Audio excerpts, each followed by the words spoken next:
Welcome to Night Ember, where we ignite your spirit when the world feels dark. I wasn't supposed to be out that night. The roads were slick with rain, the night air thick with the scent of wet earth.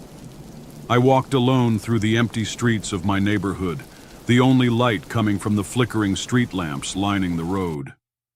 That's when I saw her. She stood beneath the weakest lamp, its yellow light stuttering like a dying breath. She wore a red sari, not just any red, but a deep glowing crimson, like fresh blood under moonlight. She was crying, soft, broken sobs, her face buried in her hands. I hesitated. Every instinct told me to walk away, but I didn't. "Are you all right?" I asked. She lifted her head slowly, too slowly, and when she looked at me, her dark eyes glistened like wet ink. She turned and walked away, and I followed.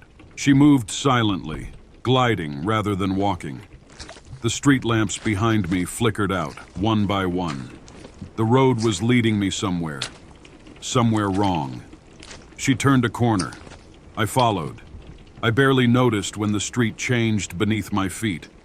The asphalt cracked, the buildings looked older. The air was thick with something sweet, jasmine and decay. She stopped in front of a house, a forgotten house. Its wood was rotting, its windows clouded with dust. A faded wedding garland still hung above the door, decayed but untouched by time. She turned to me, her lips curving into a sad smile. And then, she vanished. I was alone. And at my feet, something old and yellowed lay in the mud. A wedding invitation. I picked it up, hands trembling. The paper felt wrong, too soft, like dried petals. The ink was smudged but still legible.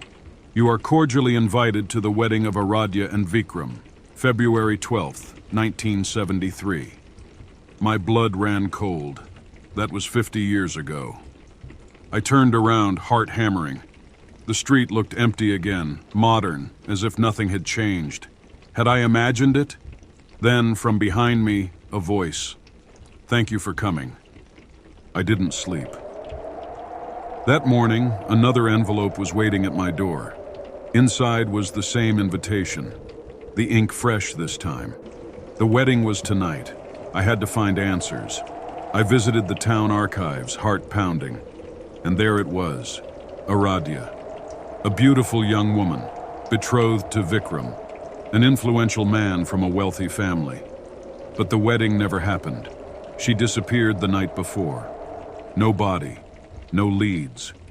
Rumors whispered that she was betrayed, that she wasn't the one he loved, that she had been left alone at the altar, that she still waited.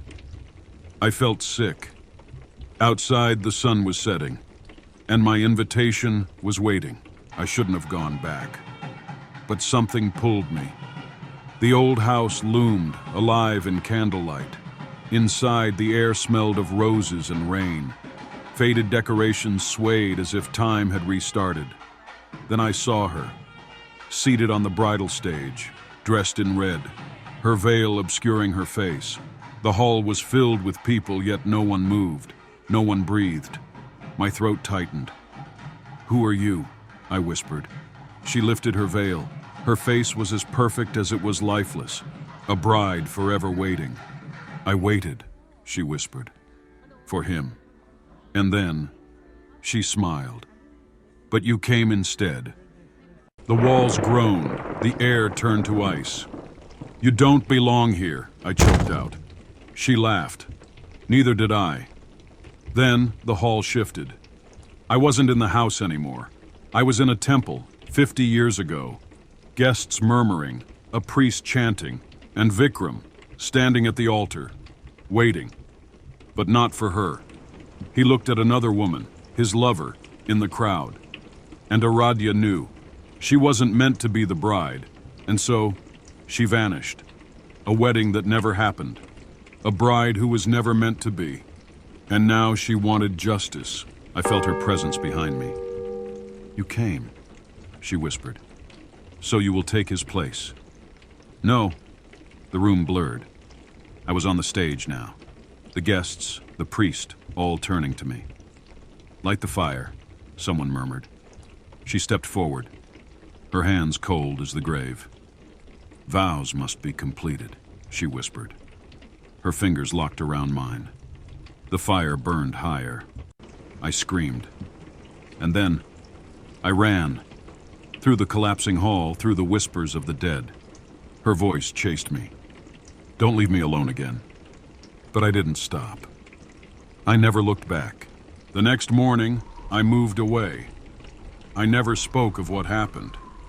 But last night, an envelope arrived at my door, the same invitation. And on the bottom, in fresh ink, "Come back. The wedding is not over. Remember, even the smallest flame can push back the darkness.